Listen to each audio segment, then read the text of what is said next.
Two people make the same $100,000. Same age. Same paycheck. Same city. 10 years later, one has $1 million balance sheet. The other is still waiting for the next payday. The difference was never income. You are 32. Your paycheck hits every other Friday. $3,846 before taxes. You know the number because you've watched it arrive so many times that the notification feels like part of your identity. You have a decent apartment. A 10-year-old car that starts every morning. A retirement account with money in it. You don't carry a balance on your credit card. You're not rich. But you're not worried about the lights being turned off either. Then there's Daniel. Same age. Same city. Same $100,000 salary. You meet him for dinner on a Thursday night. He pulls up in a car that costs more than your first apartment. He is wearing a watch you recognize because you saw it online last week. He laughs when you tell him you still drive your old car. Man, you make 6 figures. You can afford better than that. You smile. He isn't wrong. That's what makes it difficult. You could afford better. You just don't know if you can afford to stay better. Daniel orders a steak without looking at the price. You notice the check when it arrives. $186. He puts down his card like the number means nothing. You don't say anything. Neither of you knows it yet, but that dinner is the first visible difference between two financial lives that still look identical on paper. Because Daniel isn't spending money. He's spending future money. And you're doing something that feels much less impressive. You're keeping yours. Your car gets another year older. Daniel gets another upgrade. Your apartment stays the same. Daniel moves into a building with a rooftop pool. Your friends notice his life. Nobody notices your balance sheet. That's the first trap of making $100,000. You make enough to look successful long before you have enough to actually be financially secure. And once people think you're successful, spending starts feeling less like spending. It starts feeling like maintaining the person they think you are. Daniel's new apartment costs $2,700 a month. Your apartment costs $1,900. That's an $800 difference. Nothing dramatic. No financial disaster. Just $800. Every month. $9,600 a year. And then there's the car. His payment is $720. Yours is $0. He doesn't think about the difference because $720 doesn't feel like wealth destruction. It feels like a car. That's how the gap begins. Not with one stupid decision. With dozens of reasonable ones. A nicer apartment. A newer car. A weekend trip. A dinner. A subscription. A watch. A raise that becomes a bigger payment before it ever becomes bigger wealth. You get the same $100,000. But when your paycheck rises, you let your investments rise first. When Daniel's paycheck rises, his lifestyle rises with it. For the first 2 years, his strategy looks better. He has more. He looks like he's winning. And you have a brokerage account that mostly looks like numbers on a screen. Then, one Tuesday morning, the market drops. You lose $4,300. You stare at the screen before work. For a few seconds, the money feels real. You think about all the nights you skipped something because you wanted that account to grow. And now the number is smaller than it was yesterday. Daniel texts you that afternoon. Bro, market is getting crushed. Then he sends a picture from the new restaurant he's at. You almost laugh. His life hasn't changed. Yours hasn't either. But your money is working. His money is disappearing. And this is where most people make the wrong decision. They stop doing the boring thing because the exciting thing looks better. You don't. You leave the money invested. You go to work the next morning. You drive the same car. You eat the same lunch. Nothing about your life looks richer. But something important has changed. Your money has started moving without you. Daniel's money still needs him. And that difference is invisible for a long time. If you're watching this, think about your own $100,000. Not what you earn. What survives after you earn it? How much of your paycheck is still working for you 5 years from now? Comment with the percentage. Because the next part is where the two lives stop looking similar, and start moving in completely different directions. Year 3 arrives. Daniel gets promoted. His salary jumps to $118,000. He celebrates the way most people celebrate a raise. He changes his life before the money has even arrived. New car. Bigger apartment. Better restaurants. More expensive weekends. His friends tell him he's doing well. And he is. His income is higher. His life is better. For now. You get the same promotion. $118,000.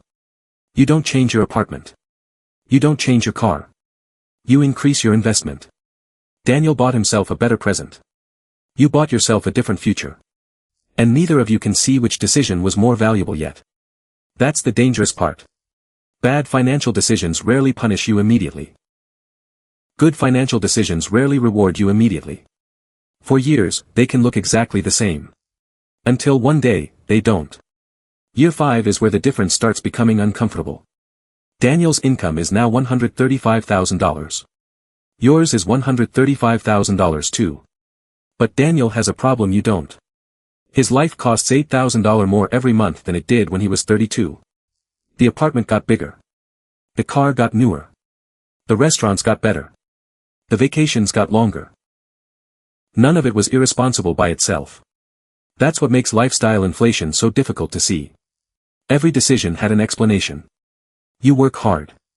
You can afford it. You're only young once. You deserve to enjoy your money. And he's right.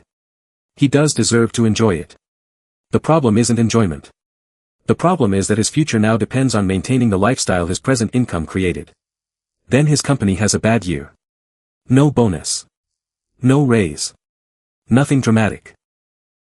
Just 1 year where the number on his paycheck doesn't move. For the first time, Daniel notices how expensive his normal life has become. He doesn't feel broke. He feels trapped. You have the same year. No bonus. No raise. But nothing changes. You keep driving the same car. You keep the same apartment. Your investment account keeps receiving money. And somewhere in the background, something strange is happening. The market is now adding more to your net worth than you are. Not every month. Not every year. But enough that you start noticing it. You put in $2,000. The market adds $2,700. Then you put in another $2,000. The number keeps moving. For the first time, you realize something that changes the way you see your paycheck. Your salary is no longer the only thing making you money. Your money is starting to make money. Daniel doesn't see that. Because from the outside, he still looks richer. His car is newer. His apartment is nicer. His vacations look better on Instagram. You have an old Toyota and a brokerage account. Then comes year 6. Daniel's car needs a repair. $3,400. He can pay it. But the payment hurts. Not because he can't afford $3,400. Because $3,400 was already assigned to something else. That's the difference between having income and having financial margin. You get the same repair. Your car is older, so the bill is smaller. $1,100. You pay it. The next month, you invest as usual. Nothing breaks. Nothing collapses. No dramatic financial miracle happens. And that's exactly how wealth is built. Quietly. Almost offensively quietly. Then your company offers both of you another opportunity. A promotion. $165,000. But it requires longer hours. Daniel takes it immediately. The raise gives him permission to upgrade again. You take it too. But you ask a different question. Not, what can I afford now? You ask, what can this money buy me later? You keep most of the raise. Daniel spends most of his. At this point, the two of you are still standing in the same room. Same salary. Same age. Same company. Same opportunities. But your money has started buying something Daniel's money can't. Time. You don't need every promotion. You don't need every bonus. You don't need your next paycheck to rescue your last decision. Daniel does. And then life does what life always does. It doesn't ask whether you're financially prepared. It just happens. His mother gets sick. He takes time off work. Medical bills appear. Travel. Missed income. Expenses he never planned for. None of this makes him irresponsible. It makes him human. But when your lifestyle consumes almost everything you earn, life doesn't need to become catastrophic to become expensive. It only needs to become unpredictable. You help your own family too. You miss work too. You have unexpected expenses too. But your investments aren't just numbers anymore. They're options. You can take a month off. You can replace the broken car. You can help someone without putting it on a credit card. You can say no to a job that destroys you. That's when the difference becomes bigger than a bank account. Daniel has a higher standard of living. You have a higher level of control. And those two things look almost identical when you're 32. They look very different when you're 40. Because wealth isn't the person who can buy the most expensive thing today. It's the person whose future doesn't require them to keep proving they can afford yesterday. By year 7, your investment account crosses $300,000. Daniel sees the number one night when you mention it. He goes quiet. Then he laughs. Man, I should have started earlier. You smile. Because you know what he doesn't. You didn't start earlier. You started when both of you had the same $100,000. You simply kept going when there was no applause for it. And now the numbers are beginning to tell the story that appearances couldn't. Daniel made $100,000. You made $100,000. But you didn't spend the same money. And you didn't buy the same future. By the time the two of you reach year 8, the question is no longer who earns more. The question is becoming much harder. Who actually owns their life? Year 8 is when the comparison stops being about lifestyle. It becomes about options. Daniel still earns $165,000. You do too. But one of you can leave. The other one can't. Your company has a brutal quarter. Your boss starts asking for weekends. People around you begin leaving. Daniel complains about it over lunch. I hate this place. You ask him. Then why stay? He looks at you for a second. Then laughs. Because I have bills. That's the answer. Not because he loves the job. Not because it's his dream. Because the life he built requires the paycheck to keep arriving. You realize something that afternoon. Financial freedom doesn't begin when you become rich. It begins when saying no stops being financially dangerous. You don't quit. You don't need to. That's not the point. The point is that you finally have the option. And options are worth more than things. Year 9. Your investment account crosses $500,000. Daniel knows. This time he doesn't joke. He opens his banking app while you're sitting across from him. His checking account is healthy. His retirement account isn't empty. He owns a nice car. He has a nice home. On paper, he's doing well. But he looks at your number and says something you've never heard from him before. I make the same money you do. You nod. I know. So how did you get there? You don't have a clever answer. There wasn't one. You didn't discover a secret stock. You didn't inherit money. You didn't make more. You simply refused to turn every increase in income into an increase in spending. For almost 10 years, you kept making the same boring decision. And boring decisions compound. Then year 10 arrives. You're 42. The two of you are still the same age. Still in the same city. Still earning roughly the same $100,000 plus income. But the balance sheet finally becomes impossible to ignore. You have more than $700,000 invested. Daniel has debt, retirement savings, and a lifestyle that still requires his salary. He isn't broke. That's important. He didn't fail. He's living the life he chose. It's just a life that needs to be funded every month. And yours doesn't need as much funding anymore. That's the difference. One of you spent money to make the present look better. The other spent less money so the future could become easier. Neither decision felt dramatic when it was made. That's why this matters. Because nobody wakes up one morning and decides, I want to be financially trapped. It happens quietly. One payment at a time. One upgrade at a time. One raise at a time. One sentence at a time. I can afford it. And technically, you can. That's the trap. Affordability is not the same thing as wealth. A person earning $100,000 who spends $99,000 is not financially stronger than someone earning $80,000 who spends $60,000. Income tells you how much comes in. It doesn't tell you how much stays.